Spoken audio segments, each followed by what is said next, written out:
Inés, buen día. Buen día, ¿cómo están todos? Muy bien. Bueno, Bueno, te me alegro. presento, Inés.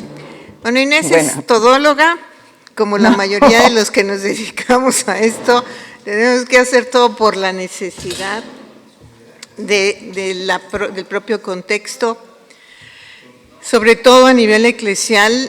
Tenemos que tener como varias autoridades para que realmente se nos escuche, si no es complicado de repente, ¿no? Entonces, Inés Frank es licenciada en Ciencias Políticas, es licenciada en Derecho Civil, es licenciada en Derecho Canónico y es licenciada en Psicología. Ella está en el Consejo Pastoral Nacional de la Conferencia del Episcopado de Argentina, es directora del CEPROME latinoamericano, del Consejo Latinoamericano del CEPROME, y trabaja en la Comisión Pontificia y es la directora de todo lo que es el área de revisión de protocolos y de códigos de conducta, etcétera, dentro de la Comisión Pontificia. Ella es la que coordina esa área a nivel mundial. Entonces, por eso es la experta que les va a dar el tema en esta área de los protocolos, los códigos de conducta y las buenas prácticas. Inés, sabemos que son las 5 de la mañana para ti, pero les digo que como no dormimos, ni tú ni yo, siempre estamos, decías que los guardianes de Israel, ¿no? ¿Qué? No duerme ni reposa el guardián de Israel. Bueno, les decía que por eso trabajamos también tú y yo, porque no importa la hora que sea, nos mandamos mensajes y respondemos inmediatamente. Bienvenida, Inés, es todo tuyo. muchas gracias.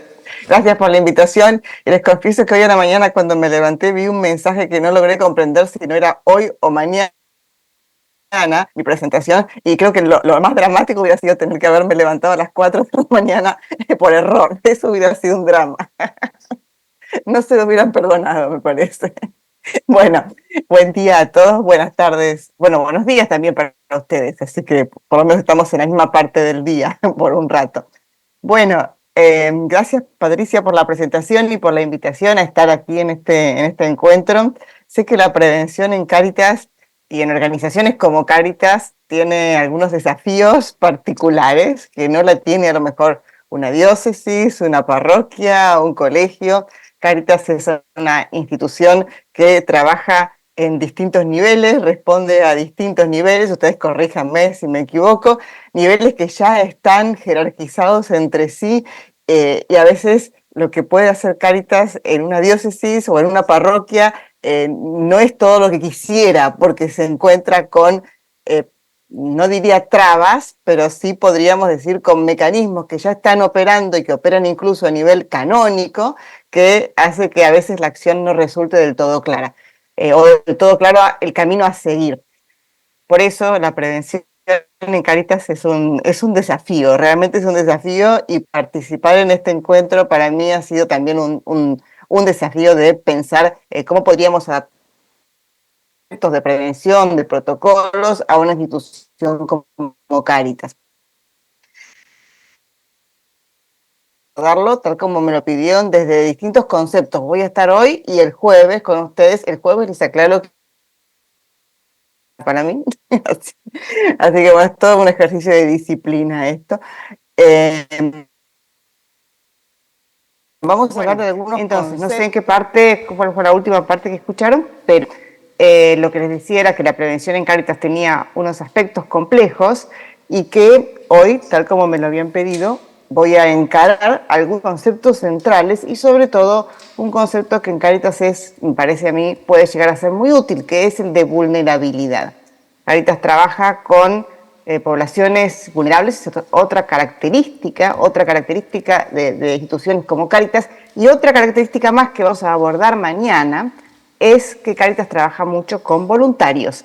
Entonces, tenemos una institución que trabaja en una organización compleja, una organización que ya tiene sus normas, una organización jerárquica, donde en algunos aspectos está muy claro lo que puede hacer una autoridad y lo que no puede hacer una autoridad, y también trabaja con vulnerabilidad y con voluntariado.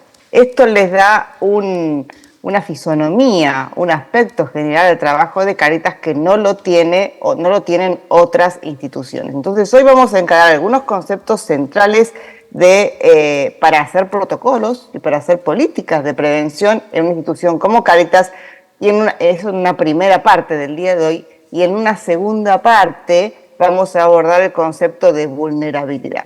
El jueves, que nos vamos de vulnerabilidad, y factores de riesgo, que específicamente.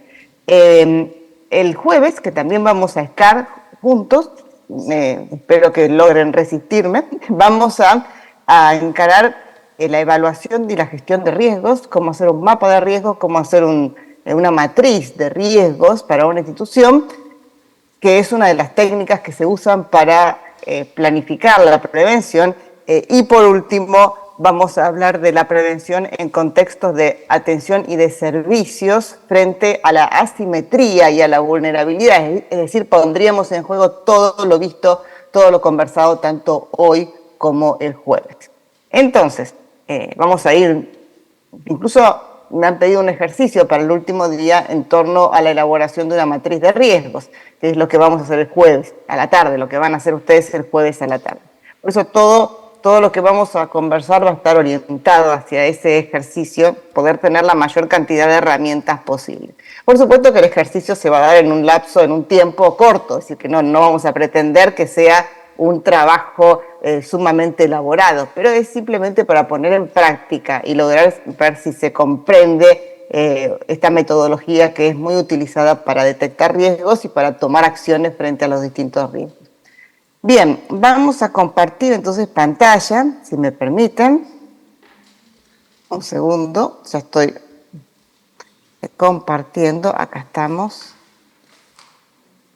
Creo que se debe estar viendo en este momento no la pantalla completa, pero sí la... Exacto, ahora la pongo en pantalla completa. Perfecto, gracias. Nada. Ahí vamos, ¿no? Sí, perfecto. Perfecto, muchísimas gracias, Nico. Bien, entonces, algunos conceptos centrales que nos son muy útiles para la prevención. Primero tenemos que saber qué es lo que queremos con prevenir, ¿no? Entonces, pasemos a la primera, que es una política de prevención, una política, estamos acostumbrados, y más en Latinoamérica, que la palabra política a lo mejor tiene algunas connotaciones que nos suenan extrañas aplicar en este sentido, ¿no? Pero simplemente lo que nosotros queremos poner son algunas directrices que rigen, como dice la Real Academia Española, la actuación de una persona o entidad en un asunto o campo determinado. Orientaciones o directrices, que no son leyes, es decir, cuando establecemos una política de prevención, un código de conducta, unos protocolos, no van a ser leyes, van a ser medidas internas de la institución que la van a regir. Por supuesto, para sus miembros van a ser obligatorias, pero no tienen un rango legal. No podríamos demandar ante los tribunales a una persona por no cumplir la política de la institución. Podríamos tomar medidas administrativas, es decir, podríamos pedirle que se retire, podríamos amonestarla, podríamos hacerle algún tipo de reprensión, pero no podríamos demandarla ante los tribunales, porque la persona no está rompiendo la ley, sino que está rompiendo una política interna de la institución. Por supuesto, si esa rotura, ese rompimiento de la política interna de la institución implica una violación también de una ley, entonces por supuesto que ahí sí entramos en un terreno legal. Pero el objetivo de las políticas de prevención es justamente que la conducta de las personas se frene, lograr frenarla mucho antes de incurrir en un ámbito legal, mucho antes de incurrir en un ámbito delictivo. Eso es sería el éxito de una política de prevención. Es una orientación o una directriz que va a regir cómo en esta institución nos comportamos frente a determinadas situaciones. Y el establecer esta política implica que uno tiene claro cuál es la identidad y cuáles son los riesgos que encuentra una institución. Vamos a hablar mucho de riesgos, como habrán podido ver, vamos a hablar mucho de riesgos en estos días. Y el enfoque de riesgos es un enfoque, aclaro yo, desde ya restrictivo. No es el enfoque ideal, es un enfoque que se activa cuando todo falla. La idea es que no incurramos en riesgos, pero simplemente o por sentido común, o por moralidad propia, o por compromiso con los valores evangélicos. Cuando tenemos que prevenir desde una mirada tan concreta como la de riesgo, significa que todo lo demás falló, que todo lo demás puede dejar de funcionar. Pero de todas maneras es un enfoque que tenemos que establecer porque suele ser una traba efectiva esta. Eso, o más efectiva a veces, o que podemos controlar, que puede controlar la institución, diríamos. Entonces, es un conjunto de decisiones y medidas que toman las autoridades de un grupo para organizar ese grupo o un aspecto de ese grupo. En este caso, la conducta de los miembros, de los integrantes de Cáritas hacia su público, para con su público, el tipo de vínculo que se va a establecer entre los miembros de una institución como Cáritas en este caso, con el público destinatario de su acción. Público que tiene unas características propias y que esto tiene que ser tomado en cuenta porque va a representar un riesgo, las características propias del público al cual se dirige Cáritas, ¿no? Y ese es uno de los riesgos que vamos a tener que limitar, que vamos a tener que definir y limitar en la política. Cuando hablamos de prevención, primero dijimos qué significa política, ahora vamos a decir qué es prevención, qué es prevenir rápidamente. No todo el mundo sabe qué es prevenir, pero prevenir es ver con anticipación lo que va a pasar, que puede pasar un daño, que puede pasar un perjuicio, que puede ocurrir. A lo mejor nunca ocurre, por eso la prevención más efectiva es cuando lo dañoso, lo que estamos teniendo, no ocurre. Es como decir, no vamos a ver los efectos de la prevención, vamos a ver los no efectos, vamos a ver lo que no pasa. Por eso medimos la prevención por la ocurrencia o no de determinados hechos, ¿no? Si no ocurren, es efectiva. Si ocurren, entonces no es efectiva. Una prevención que no logra impedir que un hecho de daño, un hecho dañoso ocurra, es una prevención primaria que no es efectiva. Ahora vamos a hablar de estos tres conceptos, ¿no? Entonces, ver, conocer de antemano. A veces la palabra prevención tiene un sentido negativo para muchos, pero sin embargo, prevenir tiene mucho que ver con el cuidado, tiene mucho que ver con cuidar. Cuando uno tiene hijos, supongo que muchos de ustedes tendrán hijos, estamos todo el tiempo viendo o previendo qué daños pueden ocurrirle para cuidarlos, para protegerlos. Se pueden enfermar, pueden tener una situación de riesgo, entonces lo vamos previendo porque desde el cariño, desde el amor, desde el ver con una mirada del que está un poquito más en posición de ver más lejos, para que esa persona, esa situación no le ocurran daños.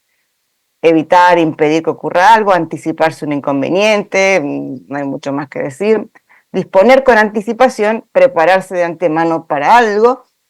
Ustedes cuando están todos en Roma, por lo que veo, al viajar, previeron un montón de cosas. Previeron que puedan tener un problema de salud y a lo mejor contrataron un seguro médico. Previeron que puedan tener un problema de quedarse sin dinero acá en Roma, por lo tanto previeron alguna forma de pago que pueda resolver esa cuestión por anticipado, ¿no? Por anticipado. Si no la necesitan, mejor, pero es bueno tenerlo siempre. Y finalmente hay tres tipos de prevención. Una prevención primaria, que es la prevención que ponemos en práctica para que algo no ocurra. No tiene por qué ocurrir, pero por las dudas, tomo una medida. Por ejemplo, lo que estamos haciendo con los códigos de conducta en las instituciones, ¿no? Yo supongo que nadie va a cometer un delito, pero ante la remota posibilidad de que alguien cometa un delito o produzca un daño, pongo una medida para evitar que se incurra en ese daño, en ese delito, ¿no? Esa es la prevención primaria, es la que todos queremos, la que a todos nos encanta porque nos garantiza o apunta a que no suframos directamente. Pero puede ser que falle, porque no es perfecta. A veces uno le exige a las políticas de prevención una perfección que no pueden tener, porque el ser humano es absolutamente libre, absolutamente creativo. El ser humano es capaz de sortear todos los riesgos. Cuando se empezaron a hacer más públicos las situaciones de abuso en la Iglesia Católica, la primera medida, la primera reacción de las instituciones, de las iglesias más golpeadas sobre todo, fue poner códigos de conducta muy restrictivos, prohibir, prohibir, prohibir, prohibir. Fue la primera reacción, lo lógico, es decir, la reacción más simple quizás, que está muy bien, pero tiene un problema. El ser humano es ideal y es fantástico para sortear prohibiciones y encontrar la forma de sortearlas. Entonces, hoy la prevención está avanzando hacia una modalidad distinta, incluyendo esta del prohibir, prohibir, prohibir, pero intentando ir hacia una conducta positiva. No solamente quiero prohibir todo, porque siempre que mis códigos consisten en un listado de prohibiciones, de algo me olvido, de algo no tengo en cuenta, algo me falta. Entonces, también, además de las prohibiciones, mejor es apuntar a lo que sí quiero que ocurra, cómo sí quiero que sean los vínculos entre mis miembros. No solamente quiero prohibir que hagan esto, sino que además quiero que siempre se comporten de esta manera con todos, no solamente con la población de riesgo. Entonces, la prevención primaria apunta a que el hecho dañino no ocurra directamente. Cuando falla, tenemos que recurrir a la prevención secundaria. La prevención secundaria es muy interesante porque es una prevención que ponemos en marcha por lo menos en dos situaciones. Una, cuando estoy con población de riesgo, con una población en donde hay razones para pensar que el hecho dañino ya ocurrió o tiene muchas probabilidades de ocurrir. Hay factores de riesgo operando que son muy fuertes. Yo no sé si ocurrió un abuso, yo no sé si la persona sufrió un abuso, por ejemplo, pero sí sé, por ejemplo, que vive en un barrio donde hay un alto nivel de delincuencia, que los padres de ese niño o el padre padece alcoholismo, que además tiene un hermano con una discapacidad y que el niño está solo prácticamente todo el día. Si tengo todos esos factores de riesgo, lo más probable es que al niño algo le haya pasado alguna vez, no diría un abuso sexual, pero probablemente un hecho de violencia o algo le haya ocurrido. A lo mejor no, ojalá que no, pero cuando pongo la prevención, la pongo pensando en que puede haber ocurrido. Entonces, yo cuando estoy frente a una población de riesgo, no solamente voy a poner medidas como siempre ser amoroso y amable con todos, sino que además voy a hacer hincapié en si veo este indicador, hago tal cosa. Es decir, se entiende lo que quiero decir, es distinto el acento que pongo en una prevención secundaria, porque presupongo que algo ocurrió, o que si algo no ocurrió está por ocurrir, o en cualquier momento ocurre. Es cuando está dirigida a la población de riesgo. Es una prevención más incisiva, y en algunos sentidos la prevención de Cáritas apunta a eso cuando trabaja con poblaciones muy vulnerables, pero también apunta a la prevención primaria. Después vamos a hablar de eso. Y también la prevención secundaria, además de operar con poblaciones de riesgo, opera cuando el hecho ocurrió. Viene una persona y me dice, pasó esto, me pasó esto, tuve este problema. Hay algo que hacer, no puedo solamente decir, bueno, falló la prevención primaria, mala suerte. No, la prevención secundaria opera cuando el hecho ocurrió y limita las secuelas de la acción.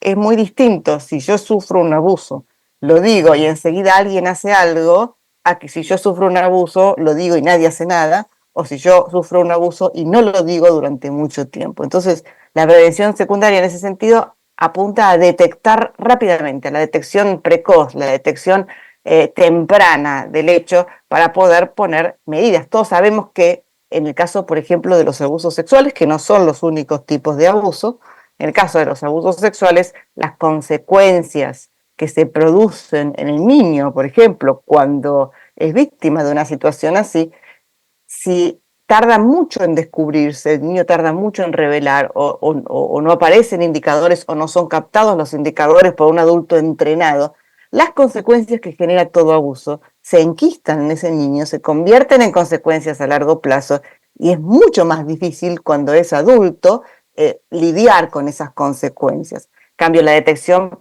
temprana permite que sea, no digo más fácil, pero sí, que sea más fácil lidiar con las consecuencias y que haya un mejor pronóstico para ese niño.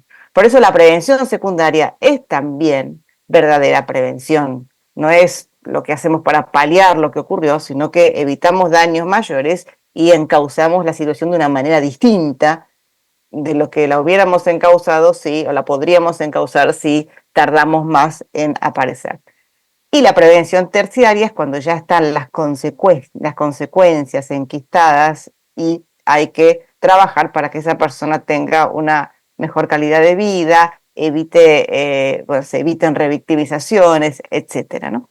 Vamos a hablar acá sobre todo de prevención primaria y secundaria, fundamentalmente para nuestras instituciones, ¿no?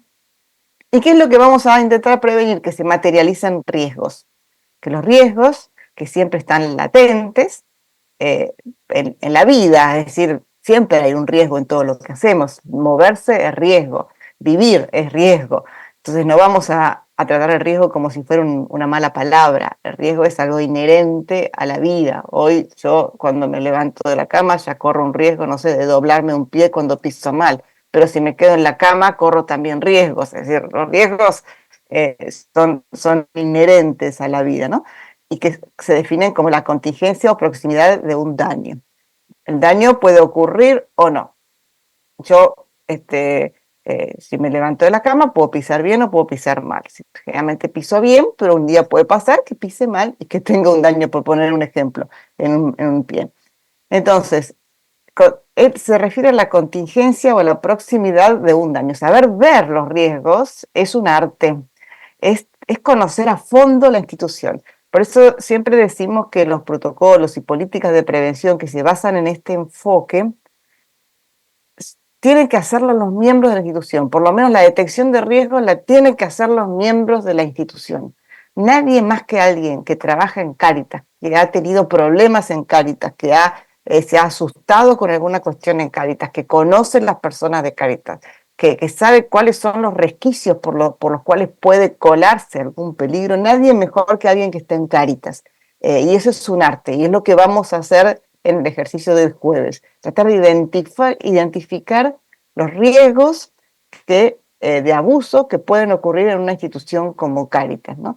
Es desmenuzar, es mirar al extremo, mirar lo exagerado, mirar lo imposible, no importa, todo es bienvenido. Vamos a hablar de algunas técnicas para hacerlo y vamos a hacerlo, o van a hacerlo, porque yo ese día a la tarde no voy a estar con ustedes, pero sí me encantaría, si Patricia acepta, que lo que ustedes hagan me lo hagan llegar para poder verlo y bueno, cualquier cosa hacer un comentario.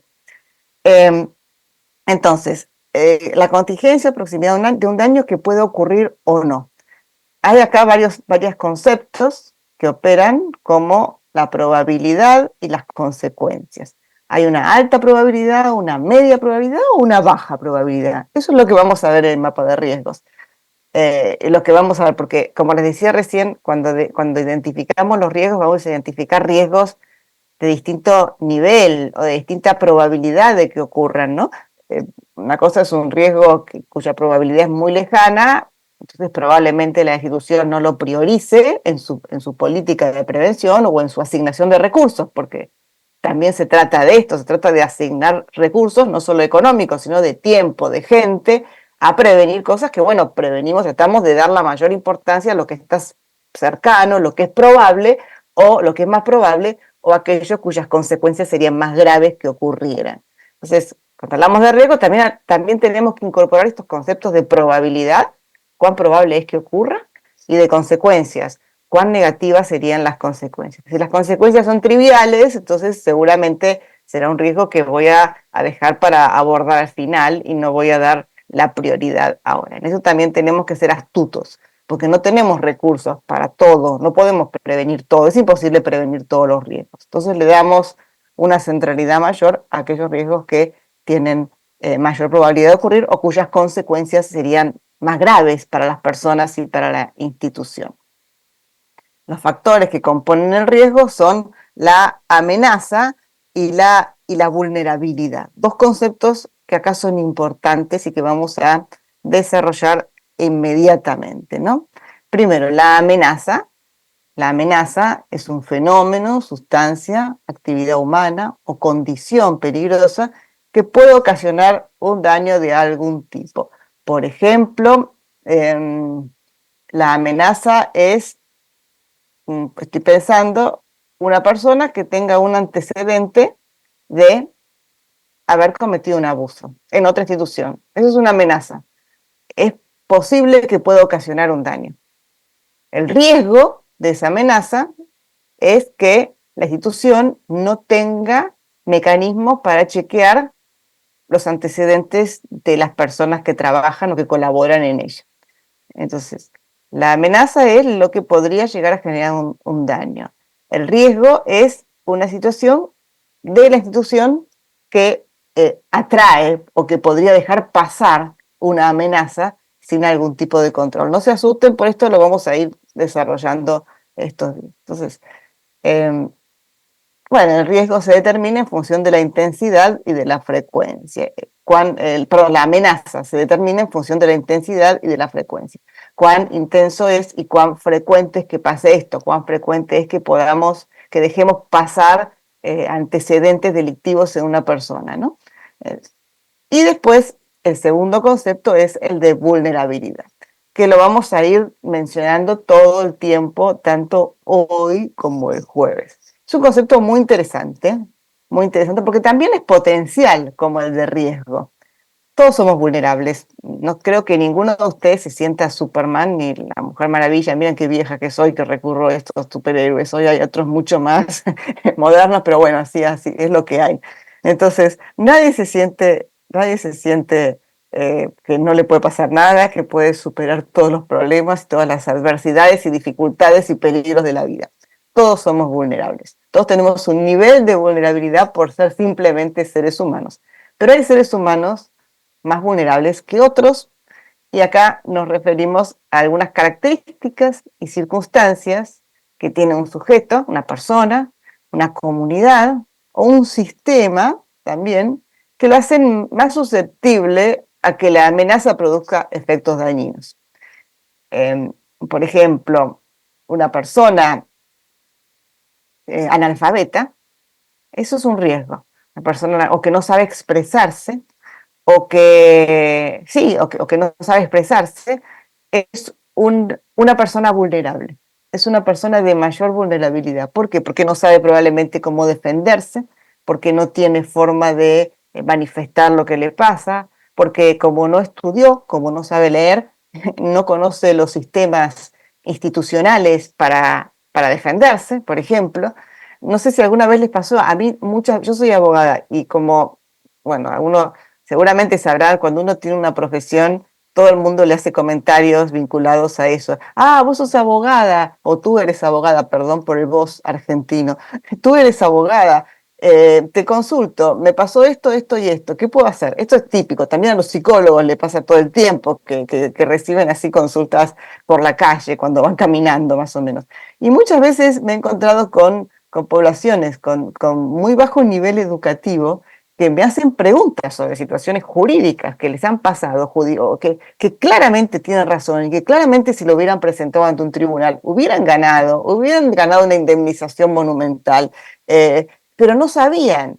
Entonces, la ignorancia a veces es un factor extremo de vulnerabilidad, lamentablemente muy aprovechado por gente inescrupulosa para dañar, para perjudicar o para beneficiarse ellos, por supuesto, ¿no? Entonces, hay poblaciones más vulnerables que otras. La patología claramente es un factor de vulnerabilidad, pero también muchos otros, vamos a hablar en un rato, no sé si en un rato o mañana o más tarde, ya ni me acuerdo, de dónde hay factores de vulnerabilidad específicos a los cuales tenemos que tener en cuenta, ¿no? Tenemos que prestar atención. Bueno, vamos a seguir de largo. Los factores de la vulnerabilidad son la exposición, cuán expuesto está una persona a un riesgo por su posición, ubicación o localización. Por ejemplo, vamos a hacer un ejemplo fácil. Las personas que viven en la costa de determinados océanos o en determinados lugares están más expuestas a sufrir maremotos, terremotos, tsunamis. ¿Por qué? Porque viven ahí. Por ejemplo, una persona que está en en un camino religioso formativo, en una etapa de formación, no es que sea vulnerable él, especialmente vulnerable, pero está en una posición de particular vulnerabilidad.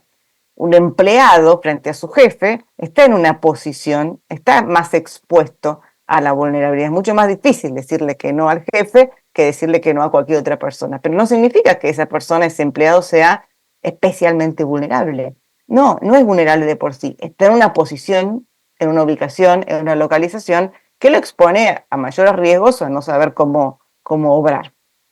La susceptibilidad, en cambio, o sea, uno puede ser vulnerable por la exposición, por la posición que ocupa en determinada cadena, en determinada situación, en determinado lugar geográfico. También por la susceptibilidad. Y acá nos referimos a la fragilidad interna del sujeto, de la persona, del objeto del sistema. Les ponía recién el ejemplo de la falta de formación, de la falta de alfabetización, etc. Bueno, ese es un grado de fragilidad interna. Son personas susceptibles a padecer daños, ¿no? Más sensibles, más susceptibles. Por eso el concepto de vulnerabilidad también se define como o se caracteriza como la dificultad extra para acudir a los sistemas de protección de derechos. Eso también hace a una persona más vulnerable, ¿no? Porque uno, más o menos, uno sabe que si tiene un conflicto que le huele a conflicto jurídico, va a hacer una denuncia o va a consultar a un abogado. Pero esta reacción que tenemos nosotros no la tiene todo el mundo. La tenemos nosotros porque sabemos que hay leyes, que hay abogados, que hay juicios, que se puede reclamar derechos, que tenemos derechos, etc. No todo el mundo sabe eso. No todo el mundo tiene eso interiorizado. Algunas personas piensan que por ser muy humildes no tienen derecho a nada. Y yo, bueno, tuve este problema con mi jefe y el jefe hizo una bestialidad, una barbaridad, un crimen con esa persona, pero como es mi jefe no puedo hacer nada. Bueno, eso es susceptibilidad también. La resiliencia, que es la capacidad de un sistema o una persona, una sociedad, una comunidad, para resistir, absorber, adaptarse y recuperarse de los efectos de un peligro, de un riesgo, de una manera oportuna, de una amenaza, perdón, de una manera oportuna y eficaz. Vieron que hay personas que tienen un problema y se vienen abajo. Y hay personas, no sé por qué, que tienen un problema y al contrario, salen fortalecidos de ese problema. Sacan enseguida recursos para resistir y al contrario, salen fortalecidos. Eso es la resiliencia, yo no entiendo nada de física, pero creo que el concepto viene de la física, es decir, la capacidad que tienen los metales para ocupar el espacio, para volver a expandirse después de haberse retraído, seguramente lo expliqué pésimo, perdón por los físicos aquí presentes, pero bueno, es un concepto que viene de ahí, de una propiedad de los metales. De volver a ocupar el lugar que ocupaba luego de que ha tenido que retraerse por un acto adverso, por una situación adversa. Esa es la resiliencia. Tiene que ver con el concepto de vulnerabilidad. Tiene que ver también con un concepto que vamos a tratar dentro de un rato, que es el de factores de protección. La resiliencia es un gran factor de protección y ayuda a resistir como decía, a responder frente a una situación adversa. Tiene que ver con la vulnerabilidad. Una persona muy resiliente es una persona menos vulnerable. Y eso depende de muchas cosas. Eso depende de la educación que uno ha tenido, de las características propias del sujeto, del entorno donde donde se desarrolla, se desenvuelve, de algunas características propias también puede ser de la familia, de las redes de apoyo. Entonces también una forma de hacer prevención es ampliar estos factores preventivos para que puedan contrarrestar los factores de riesgo.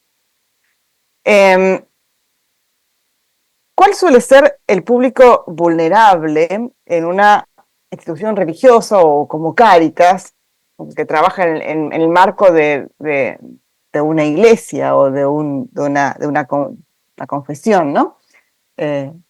Niños, adolescentes y jóvenes. Cáritas trabaja también con niños, adolescentes y jóvenes, y acá tenemos dos vertientes, dos posibilidades. Niños, adolescentes y jóvenes como destinatarios de la política de Cáritas, y también podemos tener, no diría niños, y no sé si es el caso de Cáritas, pero adolescentes y jóvenes como voluntarios que trabajan en Cáritas. Acá el concepto de prevención se desdobla en dos. los tengo como público y los tengo como agentes de alguna manera. También aquí tengo que establecer políticas de prevención para ambos. No porque estén del lado de los adultos, trabajando codo a codo con los adultos o haciendo voluntariado en una institución, son menos niños, menos jóvenes, menos adolescentes y tenemos que, igual ellos necesitan políticas de prevención. Las personas con discapacidad también es un público vulnerable. Ven, puse acá susceptibilidad porque la discapacidad hace referencia a una amenaza interna del sujeto, ¿no? A una característica interna del sujeto que lo hace más vulnerable. También son vulnerables los que atraviesan situaciones difíciles que hacen que tengan menos resiliencia o que reaccionen de una manera con menos recursos. Una persona que está con depresión, una persona que ha pasado por una situación que la ha dejado sin capacidad de reacción, no sé, alguien que ha perdido el trabajo. Y bueno, y Cáritas debe encontrarse con este tipo de situaciones. Todo el tiempo son personas vulnerables. Una persona que necesita de Cáritas, por ejemplo, para todo, esas son situaciones difíciles que implican vulnerabilidad. También, como decía recién, quienes acuden a educarse o a formarse en una institución, también por exposición, por la posición, por la situación que tienen en esa institución, ¿no? Quienes profesan votos o promesas también, los consagrados, acordémonos, quizás no sea el problema específico de Cáritas, pero entre las promesas o votos está el de obediencia.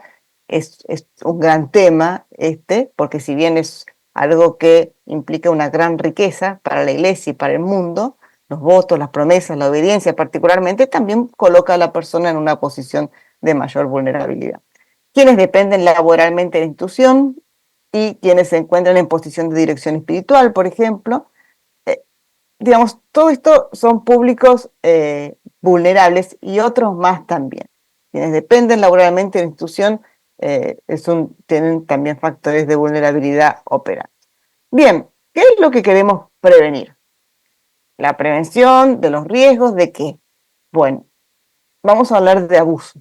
Lo que no vamos a prevenir cualquier tipo de riesgos. Si queremos prevenir los riesgos, no sé, edilicios, los riesgos de que ocurran accidentes domésticos o accidentes porque se derrumbe algo en el edificio, lo que sea, no es nuestro campo. Este será el campo de otro tipo de prevención, una prevención muy regulada por las normas ISO y todas estas cosas.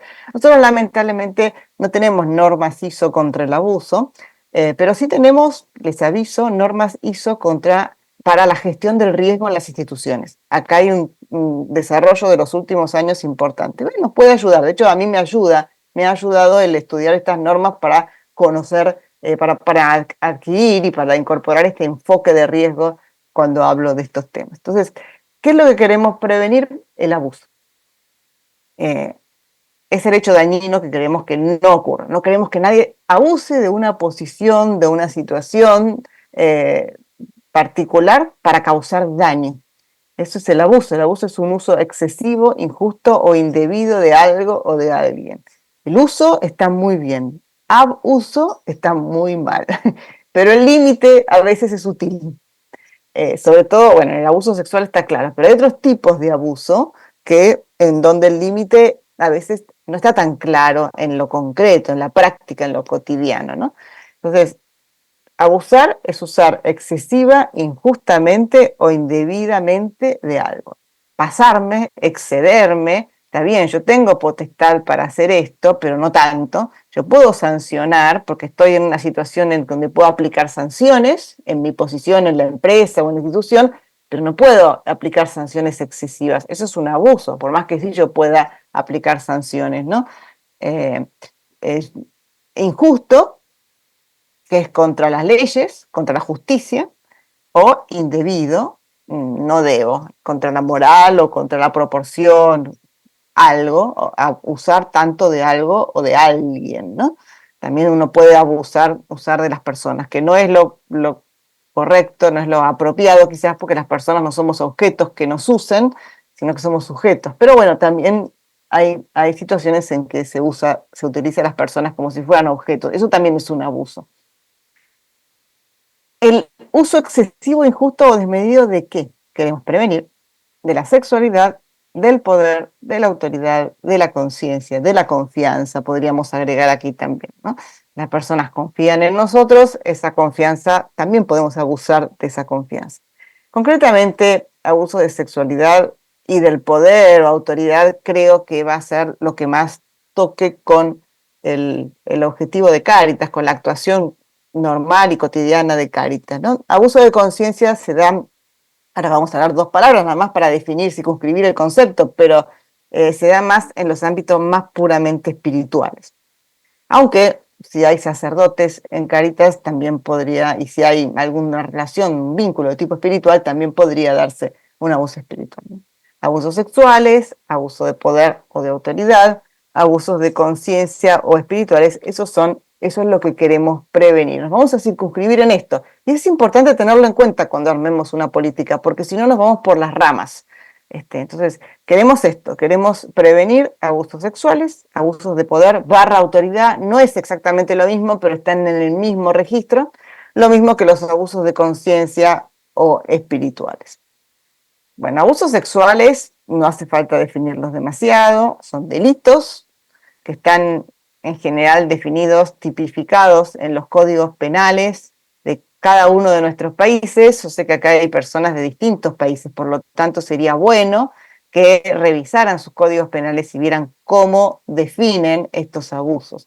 Me dirán, bueno, más o menos es lo mismo en todos, sí, pero últimamente ha habido incorporaciones nuevas de abusos sexuales nuevos. Por ejemplo, la mayor parte de nuestros países ha incorporado el grooming, el ciberabuso, como un delito sexual, no como un delito preparatorio para un abuso, sino como un abuso sexual en sí mismo.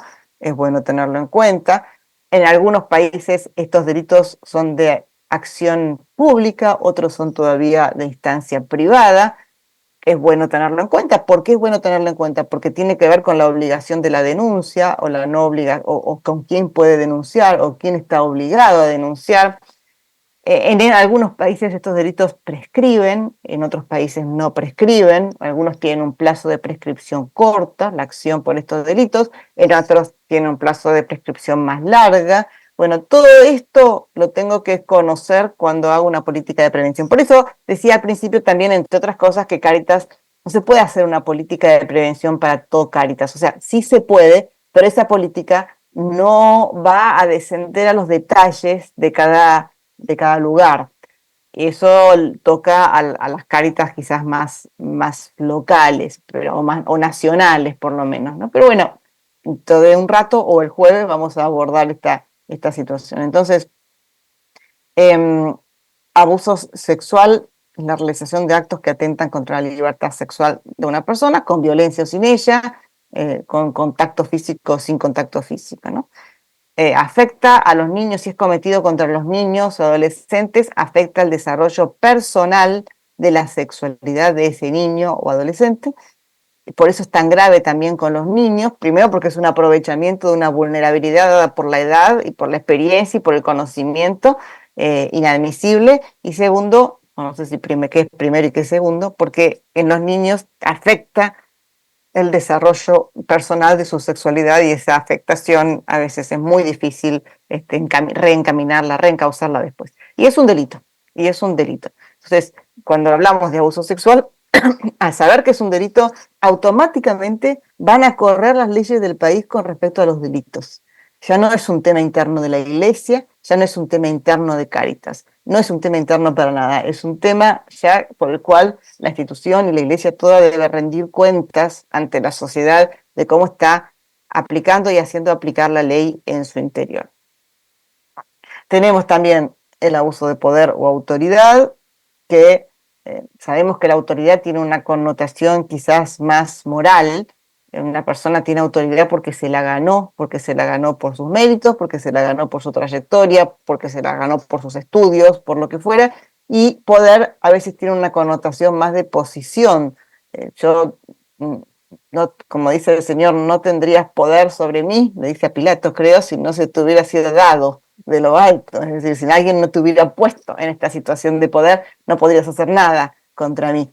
El poder tiene más que ver con esa posición que uno, ese rol que uno ocupa en la sociedad por haber sido designado, elegido quizás, y también incluso democráticamente. Bueno, esa persona tiene poder, está en una posición de poder. La autoridad quizás tiene algo más, tiene que ver más con algo que se gana por los propios méritos o dedicación. Entonces, el abuso de poder también puede darse. Generalmente los abusos sexuales tienen detrás un abuso de poder, o de autoridad también, ¿eh? No digo que no.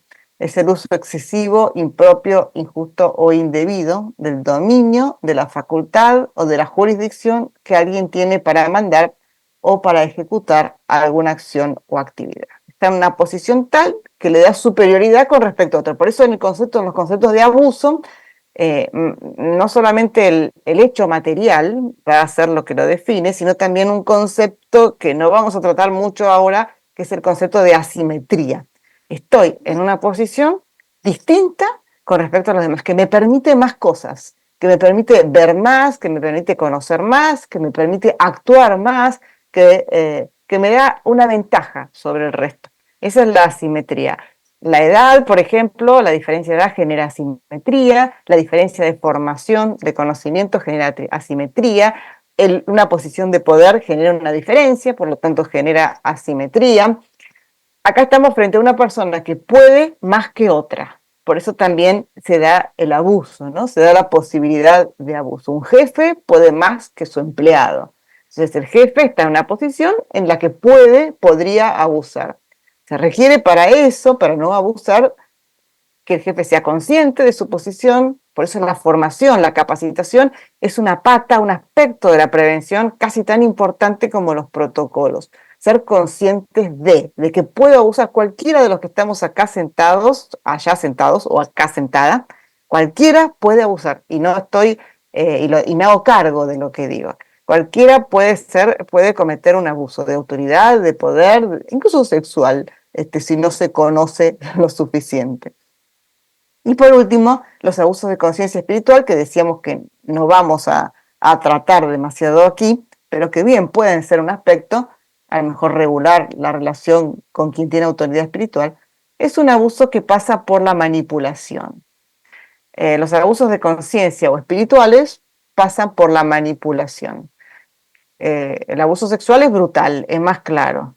El abuso de poder también es bastante claro, y de hecho a veces es un delito el abuso de poder o el abuso de autoridad. El abuso de conciencia o espiritual generalmente no es un delito, es muy difícil discernirlo y pasa por la manipulación. ¿Qué es la manipulación? A ver, si yo a ustedes o a alguno de ustedes les digo, perdón, no son chicos, pero alumnos, jóvenes, están cansados, estoy cansada, quiero dar por terminada la clase en este momento, la voy a dar por terminada.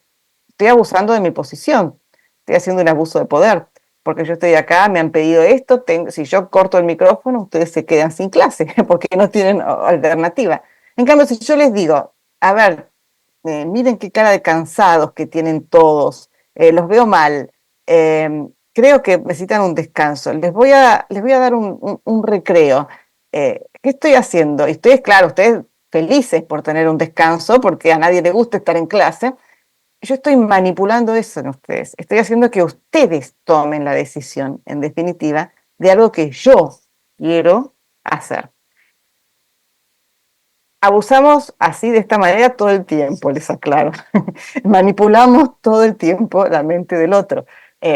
A veces en detalles, en tonterías, pero también podemos hacerlo de una manera más grave.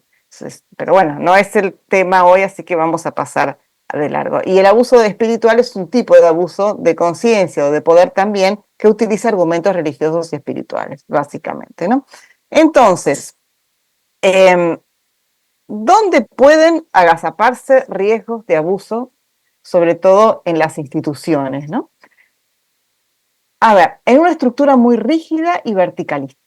Las estructuras rígidas y verticalistas tienen riesgos de abuso, porque generalmente son cerradas, porque nadie se anima a quejarse, porque nadie se anima a cuestionar la decisión del líder, porque uno queda muy desprotegido, no hay estructuras de protección para el resto, solamente hay un canal vertical de donde pasan las órdenes, las instrucciones, generalmente, como decía, son cerradas, pero también riesgos de abuso se agazapan, se esconden en estructuras muy desordenadas. Yo no colaboré nunca con Cáritas, además de haber estudiado esto para instituciones como Cáritas, no conozco desde adentro las instituciones de Cáritas. Supongo que habrá de todo, habrá Cáritas muy rígidas y verticalistas, habrá Cáritas un poco caóticas y desordenadas, o habrá Cáritas que están en el medio, que es lo mejor, ¿no? Entonces, acá también se pueden agazapar riesgos de abuso. En las estructuras muy desordenadas, donde nadie sabe cuál es la función de cada uno, donde no está claro, no están claros los circuitos, no están claros los carriles, ahí también pueden esconderse situaciones de abuso que no sean percibidas, porque como todo es un caos, un poquito de caos más no cambia el panorama, ¿no? Entonces, acá también se pueden agazapar situaciones o riesgos de abuso cuando la institución es muy caótica, pero también cuando es muy rígida. Nada es bueno de los extremos. En la ausencia de reglas claras, que tiene que ver con el desorden, cuando no había normativa canónica para tratar los abusos, eso era un riesgo. Ahora hay un poco más de normativa canónica en la Iglesia para tratar los abusos, bastante más diría, pero que ya conocemos qué es lo que puede pasar, conocemos los problemas que pueden ocurrir, se han puesto medidas jurídicas, legislativas, los protocolos. Si no hay un protocolo, si no hay una política de prevención, eso es un riesgo también, ¿no? No hay reglas claras que controlen el abuso. También hay una deficiente política de ingreso de los miembros, es decir, no, cuando voy a contratar a alguien para una institución, por ejemplo, no tomo los medios para prevenir o para contratar a la persona adecuada, no hablemos de prevenir, ¿no? No las entrevistas o los contrato porque son hijos de, sobrinos del obispo, amigos del cura, amigos del jefe, etcétera, no pasan demasiados filtros, a veces ningún filtro, directamente ni siquiera una entrevista en serio pasan en la institución. Eso es un riesgo y ahí se agazapan riesgos, ¿no? No solamente a quienes voy a contratar, sino también a los voluntarios. Uno con los voluntarios suele tener una especie de pudor, porque como no van a cobrar dinero, entonces no les puedo pedir nada, no les puedo pedir que tengan buenos antecedentes, no les puedo pedir que tengan buenas recomendaciones, ni les puedo exigir un curso de capacitación, una inducción previa. Entonces los voluntarios son un tema de riesgo.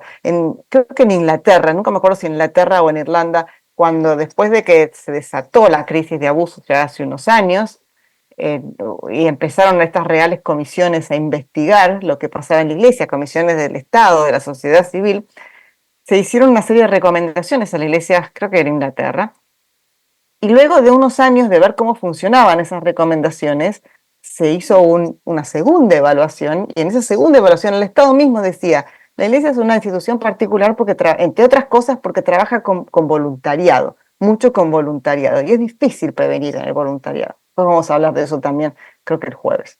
Entonces, bueno, una deficiente política de ingreso de los miembros es un riesgo. La falta de canales de comunicación adecuados también es un riesgo. Las instituciones, la comunicación, perdón, es como la savia que corre por el cuerpo de la institución.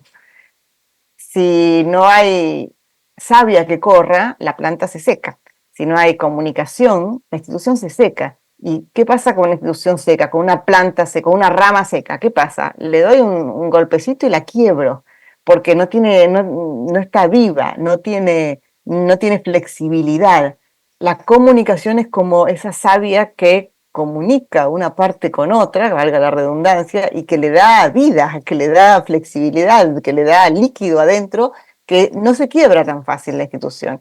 Entonces, la comunicación hace que cuando ocurre algo, alguien se entere y ese alguien puede tomar medidas y puede así salvar a lo mejor a las personas y a la institución. Cuando en una institución yo sé, bueno, Jordi Pujol seguramente les va a hablar mejor de comunicación, pero cuando en una institución no hay comunicación, no suele haber comunicación, eh, habitualmente, en un momento de crisis es muy difícil intentar poner medidas de comunicación adecuadas. Una vez y esto me lo han confirmado varios comunicadores, seguramente a Valentina Larraqui la conocerán, Yo le hice un día esa pregunta, ¿qué pasa con una institución donde de golpe ocurre una crisis de abuso, una diócesis que no ha sabido establecer buenos canales de comunicación? ¿Cómo puede establecerlos en el momento?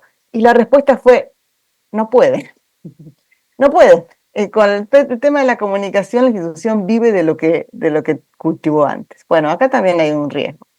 Habrá que ver, tendremos que pensar en nuestras caritas particulares cuál es el riesgo, seguramente habrá otros también, de estos que más nos toca.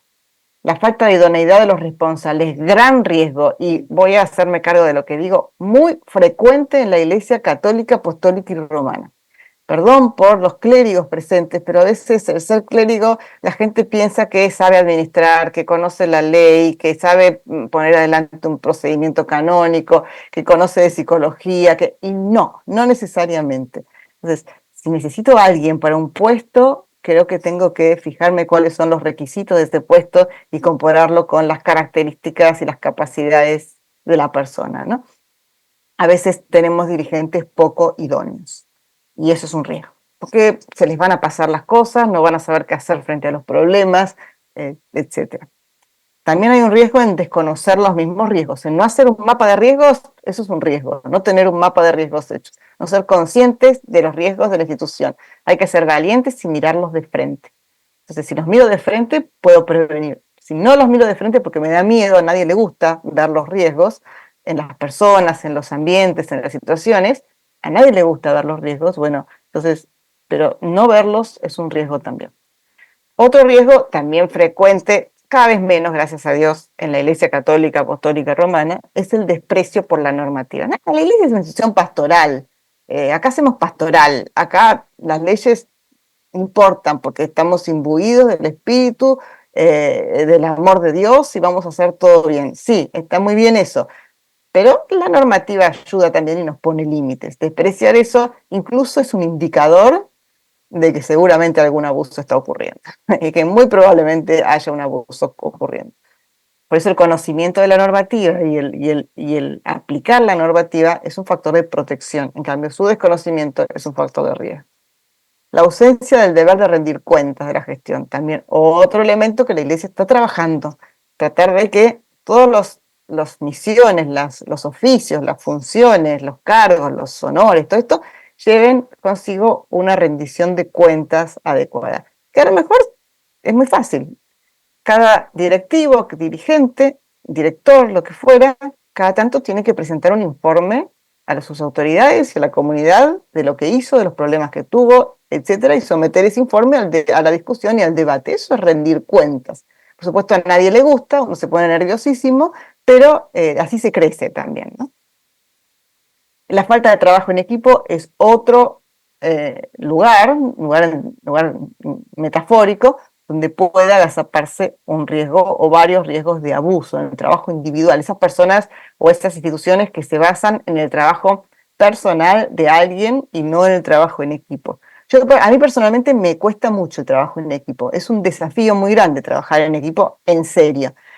Pero sin embargo en el equipo también uno crece y a tiempo los demás le pueden decir, che, Inés, mira, esto, no sé, me parece que es un poco abusivo, esto me parece que no está demasiado bien hecho, me pueden corregir y es de agradecer una corrección, pero no me puede corregir nadie si no trabajo en equipo. Es más, si no trabajo en equipo voy a tender a cerrarme en mis propios problemas, en mis propios defectos, en mis propios vicios, cada vez más en lugar de salir y erradicarlos. El trabajo en equipo, un verdadero trabajo en equipo, contrarresta las posibilidades y los riesgos de abuso. También hay riesgos de abuso en las historias de los dirigentes. Si tengo una historia de impunidad para los dirigentes, si han pasado cosas en esta institución y nunca se ha hecho nada, eso es un factor de riesgo que la política de prevención va a tener que encarar específicamente. ¿Cómo? Bueno, ahora, de varias formas.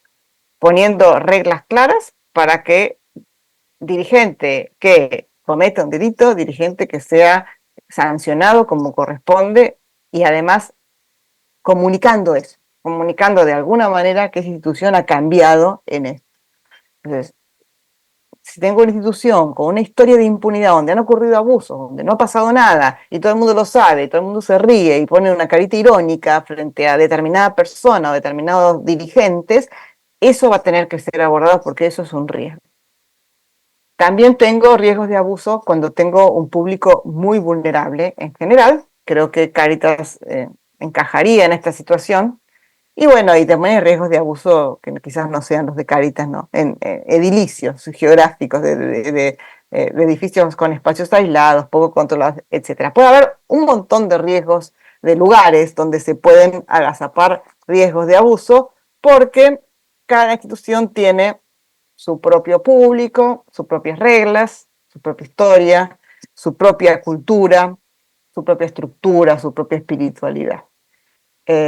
Resalté en rojo su propia estructura porque creo que eso es un tema de Cáritas a tener en cuenta cuando uno hace su política, la política de prevención. Todo esto define un mapa de riesgos distintos para cada institución y por lo tanto una política de prevención diferente, que va a tener puntos en contacto, obviamente, y va a respetar estándares mínimos con otras instituciones, por supuesto que sí, pero no puedo tomar prestado la política de prevención de una institución distinta y pretender trasvasarla directamente, calcarla en mi institución, porque no voy a estar completando o llenando las expectativas y las necesidades.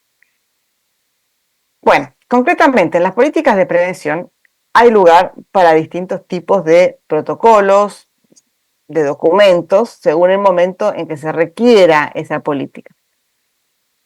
Entonces, ahora sí tomemos nota porque si hacemos una política para Cáritas o cualquier institución, probablemente vayamos a necesitar estos documentos o ponernos de acuerdo en esto. Primero hacer un mapa de riesgos, que ya lo empezamos a desarrollar y lo vamos a seguir desarrollando entre hoy y mañana. Y una vez que tengo el mapa de riesgos, bueno, hago ¿qué? Un código de conducta o pautas de comportamiento, manual de buen trato, llamémoslo como quiera. A algunas personas no les gusta la palabra código de conductas, a mí tampoco, y es algo muy positivista, es algo muy conductista, ¿no?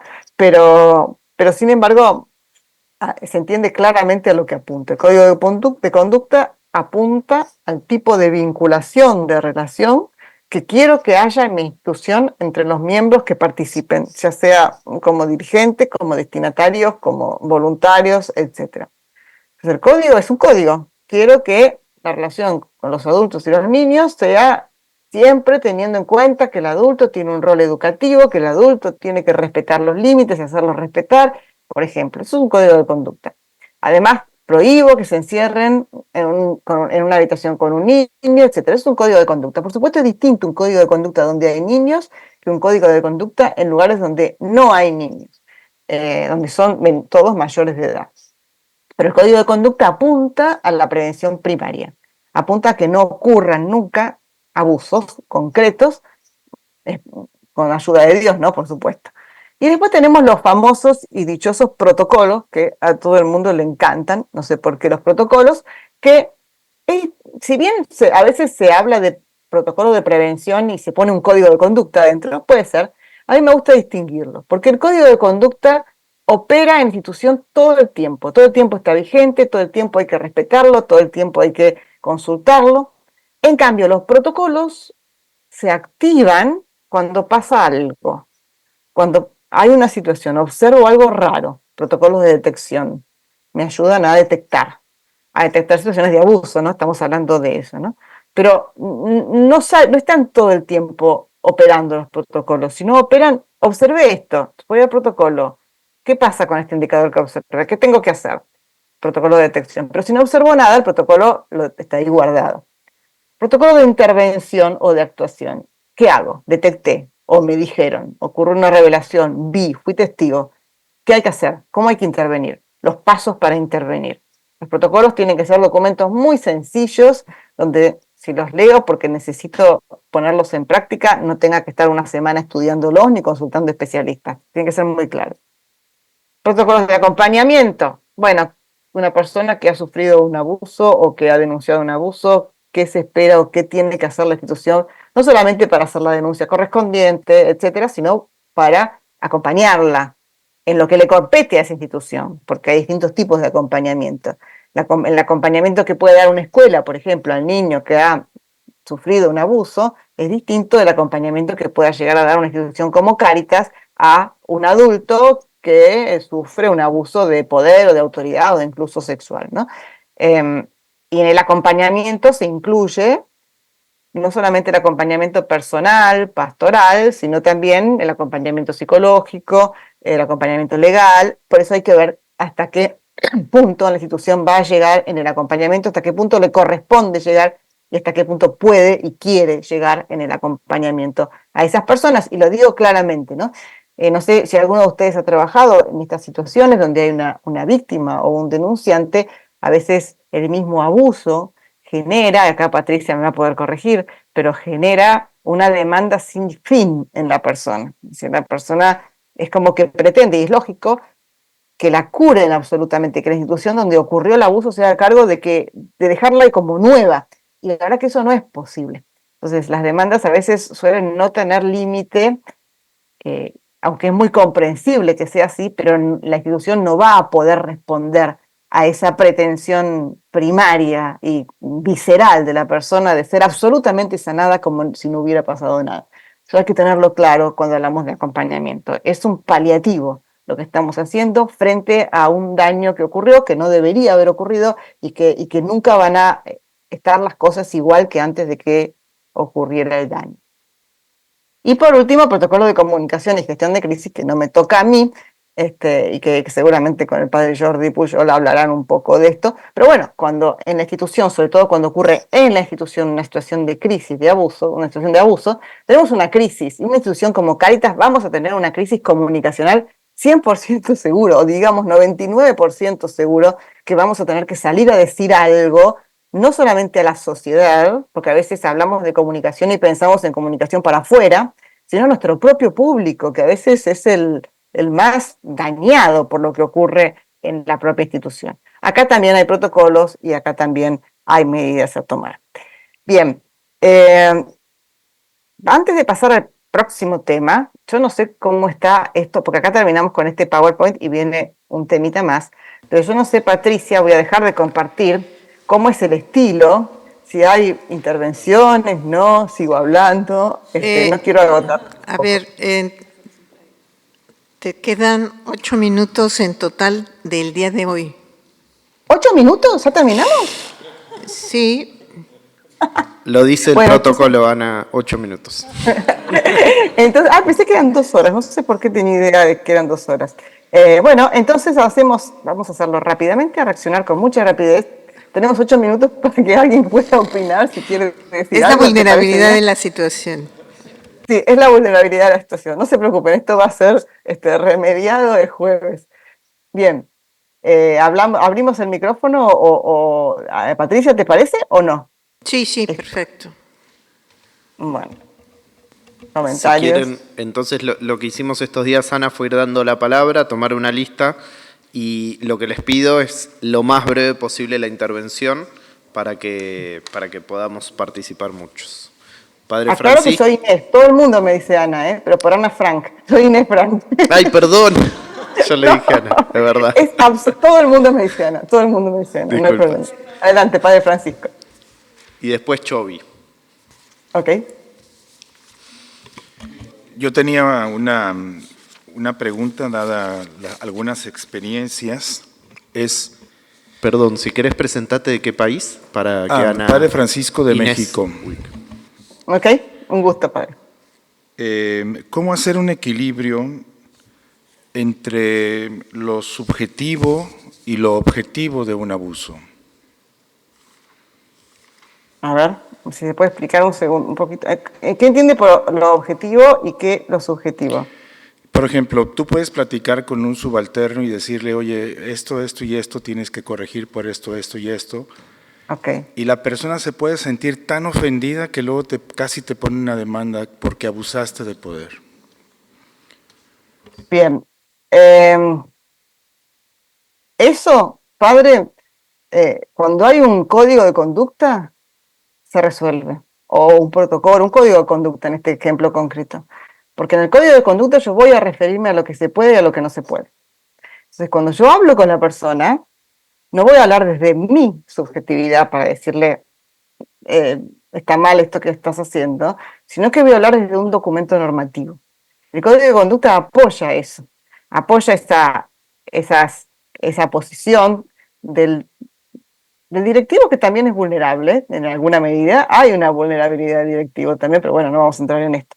Entonces, cuando no hay código, por eso decía al principio, no se trata de normas legales, se trata de porque las leyes están claras. Si alguien viola la ley, está claro que viola la ley.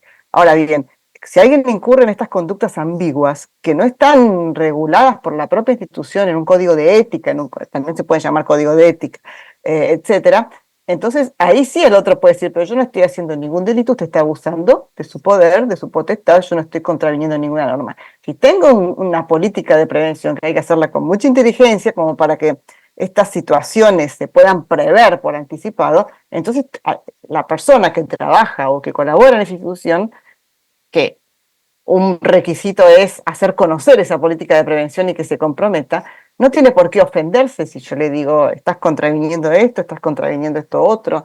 Eso apoya mucho. Y también apoya al que se lo va a decir, porque también uno puede verse movido por antipatías personales, subjetivas, que tiene con esa persona, etc. Es difícil hacer una corrección fraterna, ya lo dice el mismo Evangelio, y también contamos con nuestra propia subjetividad, y por eso un documento normativo de la institución ayuda a objetivizar los comentarios, las ayudas, los reproches, las reprensiones, etc. Y lo otro que sumo, Inés, a eso es tener una descripción del puesto y del perfil, o sea, del rol, de lo que le pedimos a la persona que cumpla en su rol en Cáritas. Porque a veces el código de conducta es tan general que abarca toda la organización y el comentario o la conversación tiene que ver con esas tareas de ese rol. Y si la persona no lo comprendió, no lo supo o no lo tiene tan claro o no lo asumió como propio, que esas eran sus responsabilidades, lo va a sentir como ajeno, como quizás violentando y demás, ¿no? Padre Chovi, Eli y después... Sí. Después de la presentación que sigue, que me toca a mí, hay otros 30 minutos también para que puedan preguntar y comentar, para que no sientan que ya se te acabó el tiempo. No, Inés, después te toca nuevamente de 12:30 a 1. A 1. Genial. Ok. ¿Sí? Ok. Entonces, si les parece, cerramos en estas 4 personas, Chovi, Eli y Valquiria. Bueno. Buenos días. Soy de Argentina, Inés. Oh, sí, creo que nos conocemos. Nos hemos visto en algún Zoom o esas cosas así.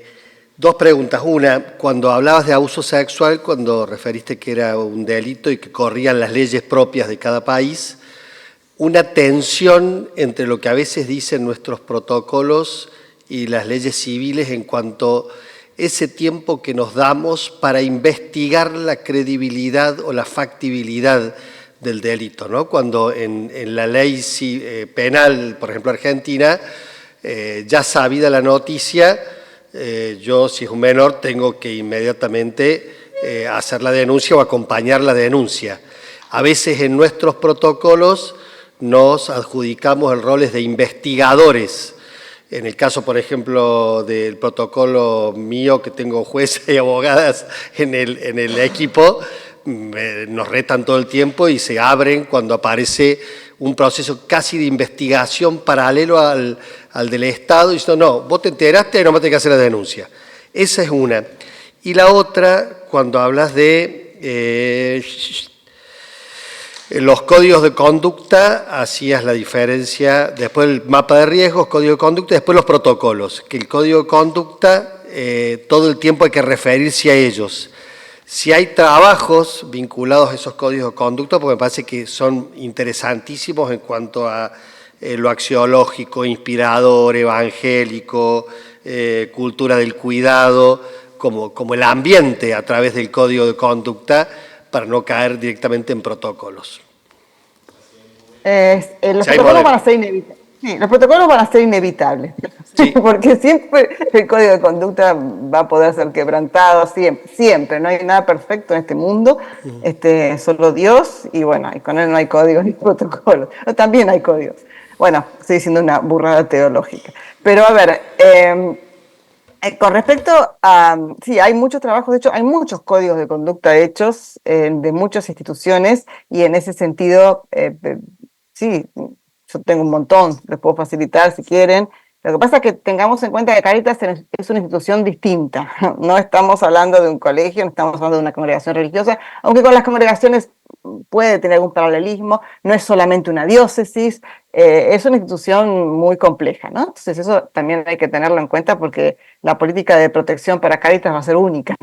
Entonces, en ese sentido sí. Con respecto a lo que decía de la investigación, Una cosita, Inés, con eso estamos empezando un relevamiento de todas las políticas que tienen las 22 Cáritas nacionales referido al tema salvaguardia, para Genial. relevarlas y disponibilizarlas todas, que estén por país, Perfecto. una carpeta en Drive y cada uno puede entrar y leer la política de cada país, asumiendo esta particularidad, pero también la cierta homogeneidad que deberíamos poder ir logrando, digamos, ¿no? Perfecto. Perfecto. Bien, y con respecto al otro comentario sobre las investigaciones que me decía recién, sí, claramente no tenemos un rol, ninguna institución privada tiene un rol de investigar delitos. Es decir, frente a la posibilidad de cometer delito, la única institución que puede hacer una investigación penal, no digo si es una contravención, si es una contravención a la política, no estamos en el campo del delito, la podemos hacer. La tenemos que hacer. Ahora, si empezamos a husmear que hay un delito, tenemos que ponerlo enseguida en manos de una cosa de la autoridad estatal. Es claro. Y ahí colaborar. Si nos piden algo, lo hacemos. Si no nos piden, no lo hacemos. Una cosa es un empleado que le pega, un jefe que le pega un grito a un empleado. Eso no voy a denunciarlo a ningún fiscal ni a ningún juez. Pero si además hay otra cosa, sé, hay un acto de agresión física, entonces ahí ya tenemos la posibilidad de un delito, ya no voy a ser yo la que investigue, sino que me voy a poner, lo voy a poner en manos de la autoridad, ¿no? Si tenemos un abuso espiritual que no está reglamentado, ni por eso hay que conocer las leyes, que no está reglamentado en ninguna ley, es distinto el alcance de lo que podemos hacer que si tenemos un abuso sexual, que es un delito, claramente, ¿no? Y sobre todo en el abuso sexual, porque es un delito que está muy, muy regulado y que despierta mucha sensibilidad en la sociedad, y más si somos parte de la Iglesia Católica, no investiguemos por nuestra cuenta, Por más que seamos abogados, por más que seamos jueces y que estemos acostumbrados a esto. No estamos en ese rol en este momento. Ahí vi una mano levantada. Sí, soy yo, Inés. Te vi un... Sí. Bueno, aquí el contexto sí es muy importante porque acordémonos que en abuso de menores, además de informar a la autoridad civil, es decir, además de que es un delito para la autoridad civil, es un delito grave canónicamente. Y entonces, dentro del ámbito canónico, sí se hace una investigación en ese sentido, ¿no? Exacto. La investigación preliminar, pero también ya durante el proceso canónico de que ya dijeron que sí, hay elementos y que hay que hacer todo el juicio administrativo, también se hace una investigación. Y ahí entramos los peritos a hacer este tipo de investigaciones, ¿no? Entonces, pero son contextos distintos, porque evidentemente si estás con un voluntario laico, ahí no puedes hacer tú absolutamente nada desde ese punto de vista, porque es inmediatamente informar a la autoridad civil, ¿no?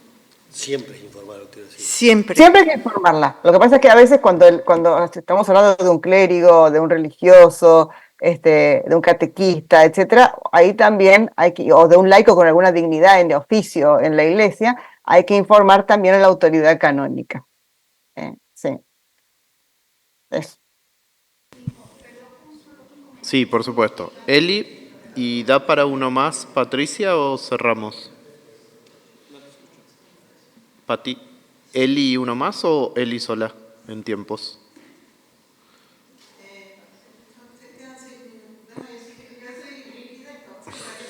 Bueno, Eli y Valquiria y cerramos cortito, por favor. Okay.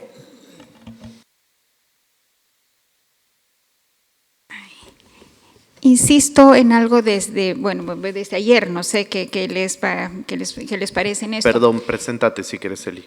Sí, soy Elizabeth, mucho gusto, soy de Cáritas Bolivia. Un gusto, Eli. Gracias. Un protocolo es un contenido, es lo que nos da indicadores y todo aquello. Pero para que el protocolo sea manejable y no se quede ahí en el aire, ya sea sencillo o complicado, tiene que tener su ruta de aplicación. Por ejemplo, un protocolo de detección me dirá los indicadores por los cuales yo voy a identificar el riesgo, amenaza, factores, ¿no? Pero si el protocolo no me dice, y es muy importante, por lo menos eso nos ha pasado a nosotros, si el protocolo no me dice qué voy a hacer cuando haya identificado, ¿no? Es decir, una ruta muy práctica y dónde voy a ir, y en el de investigación, por ejemplo. El protocolo me dirá, en casos de menores de edad, hasta dónde puedo identificar, hasta dónde llego, pero la ruta, su ruta de aplicación, me dirá inmediatamente en cuánto tiempo tengo que elevar la denuncia, cómo hacerla y demás. O sea, es muy práctico un protocolo cuando tiene una ruta de aplicación. Eso por una parte. Y por otra parte, así muy rápida, voy a tratar de resumir, me resuena algo. Estamos hablando de dos instancias, una que va en el acoso laboral, ¿no? En este caso, y otra que va en el ámbito del acoso sexual. O sea, son dos mundos bien distintos y bien grandes. No sé por qué aquí lo estamos interpolando uno con otro. Cuando estamos hablando de un delito, en el caso de ser un acoso sexual, y estamos hablando de un tema administrativo cuando se trata del acoso laboral. No es que uno sea menos que el otro, pero el momento en que no definimos el límite, dónde está uno y dónde está el otro, porque se complementan, llega un punto en el que se complementa. Por ejemplo, si en un reglamento laboral yo pongo que no se puede hacer abuso de poder porque la jerarquía así me lo impide y estoy yendo contra la norma laboral. En el caso del acoso sexual, el abuso de poder se vuelve en un factor de riesgo, ¿no? Entonces, si vemos esto, no entiendo por qué estamos poniendo dos cosas tan complementarias, pero tan grandes, como si fuera una sola. No, sugerencia es... sí, gracias, Eli. No, la sugerencia es, nos estamos centrando en el abuso sexual. Mi idea es centrar en el abuso sexual, en este caso los protocolos. El tema de... a veces el abuso sexual, por supuesto, se puede prever en los códigos de conducta y en estas cuestiones desde la regulación de cómo se ejerce el poder, por ejemplo. Porque si no solamente tenemos las leyes, es decir, el abuso sexual muchas veces tiene su origen y se puede llevar adelante porque hubo antes, previamente, un abuso de poder. Entonces, generalmente lo que regulamos en los códigos de conducta es cómo vamos a vincularnos entre nosotros y con la gente a la cual tenemos a cargo. Y eso no pasa solo por lo sexual, sino también pasa por una política de buen trato, pasa por determinadas cuestiones que involucran también otro tipo de ámbitos y no solamente el ámbito sexual. Porque como decía al principio, queremos frenarnos mucho antes de que ocurra un abuso sexual. No nos vamos a meter con las leyes, pero sí nos vamos a meter con el trato en la institución. Sí nos vamos a meter con los canales de comunicación, sí nos vamos a meter con otros aspectos que permiten o que impiden, obstaculizan, porque no lo impiden por completo, que se produzcan abusos mayores. Pero sí, concuerdo con Eli en que hay un tema laboral ahí que pasa por las leyes laborales y por las regulaciones laborales del país, incluso el mismo derecho canónico, en cuanto a lo que hace a lo laboral, remite a la ley del Estado, remite a la ley de cada Estado, y bueno, por supuesto también el tema del acoso laboral. Pero cuando el acoso pasa al terreno, al ámbito de lo sexual, y ya estamos frente a un abuso sexual, ¿no? Muchas gracias. Valquiria, presentate, por favor. Olá, Inês. Eu sou Valquíria, Cáritas Brasileira. Hola. Un gusto. Estamos, eu e Dom Mário, vulneráveis, porque falamos só português. Sí, de acuerdo. Pues yo lo pensé, cuando ella lo decía, pensé, el idioma en Cáritas a veces es vulnerabilidad. Estamos vulneráveis hoje. Mas obrigada por ampliar o conceito de vulnerabilidade. Para mim, isso é importante. Acho que temos trabalhado muito com esse conceito que você traz. Amplia a nossa visão sobre o conceito. Nós temos muitas políticas, protocolos, códigos. O nosso grande desafio é a implementação, porque é como se fosse uma mudança cultural. É como implementar uma nova cultura. O que você poderia nos dizer sobre ferramentas, questões importantes desse grande desafio da implementação? Porque, como a Patrícia tem nos dito, a Caritas é um organismo, uma organização formada por pessoas. Então, a gente tem que fazer uma mudança cultural muito grande para implementar as políticas institucionais de proteção, salvaguarda, os códigos. Tem sido um grande desafío. Gracias, Valquiria. Sí, generalmente la implementación es el problema. A veces uno hace políticas, las redacta, quedan muy bonitas, muy lindas, con un diseño muy agradable, están muy bien redactados, pero no pasa absolutamente nada. Y acá hay algunas claves que podemos tener en cuenta para una correcta implementación. Primero, la comunicación. Esas políticas tienen que ser comunicadas, se tiene que hablar de esas políticas, se tiene que capacitar en esas políticas, no una vez, varias veces, todos los años, sobre un aspecto distinto, si quieren. Cada persona que empieza a trabajar, a colaborar, capacitarla, inducirla con respecto a esas políticas. A las personas que ya están trabajando y que ya conocen esa política, de desarrollar nuevos aspectos, nuevos encuentros, que el tema esté siempre presente, porque generar una cultura no se hace de un día para otro, se hace con un tiempo, paciencia. La primera hay que tener paciencia, porque se necesitan unos años, unos decenios a veces para generar esta política. Entonces, lo primero es comunicar, y comunicar también es capacitar es comunicar. Entonces, comunicar en todos los ámbitos, comunicar en redes sociales, comunicar en la cartelera de la institución, comunicar hablando con las personas, etcétera, etcétera, etcétera. Y lo segundo es poner a una persona, un equipo especialmente para eso, porque no se hace solo eso. De tener una persona, un equipo, una, dos, tres, no sé, depende de las posibilidades y las características de la institución, alguien concreto que esté destinado a eso, a mantener viva la cultura del cuidado, a mantener viva la cultura de la protección, a estar vigilando que se aplique, a estar vigilando si hay que hacer alguna modificación, a estar vigilando que lo que tenga que hablarse se hable, a estar siempre encima como un tábano, como una mosca encima, diciendo mosquitos, esos que nunca nos dejan en paz. Bueno, eso esa es una medida que tiene que acompañar las políticas, tiene que acompañar las medidas, porque si no la política se va a quedar alojada en nuestra página web con mucha suerte y nada más. Y nadie la va a consultar y nadie se va a enterar y vamos a pasar 10 años y vamos a seguir teniendo la misma política ahí metida, seguramente ya no responde a las necesidades de la institución y es lo mismo que si no hubiéramos tenido nada. Así que yo diría esas dos cosas, comunicación y poner a alguien a seguir el proceso. Y que tenga que rendir cuentas, esa persona que tenga que hacer un informe periódico sobre qué pasó, a lo mejor una planificación anual de qué es lo que va a hacer ese año con respecto a, y al fin de año informar qué hizo. Todo eso ayuda a que las cosas caminen, ¿no? Yo diría por ahí. Bueno, quisiera hacer un comercial. A ver. Sobre el Congreso. Dale. El CEPROME Latinoamérica va a realizar el tercer Congreso Latinoamericano y el tema es precisamente vulnerabilidad y abuso.